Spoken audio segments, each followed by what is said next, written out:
guys, papakita ko pala kung paano ko nagluto ng aking lunch.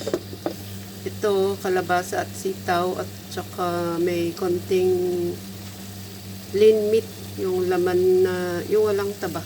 Tapos, ginisa ko lang yung ng bawang, yung kalabasa.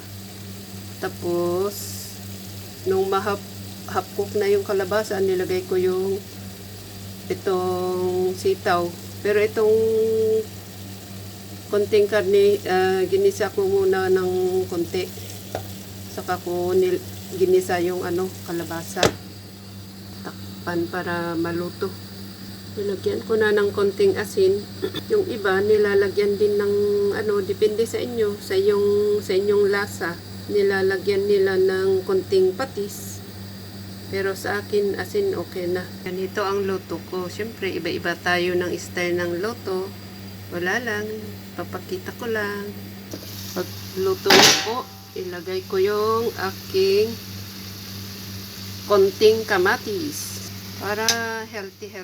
Basta meron yung basic na ingredients. Bayaan ko na yung mga ibang pangpalasa. Basta importante ito sa akin. Salamat sa panonood. Ito na po siya. Kain na po tayo. Maraming salamat po sa panonood.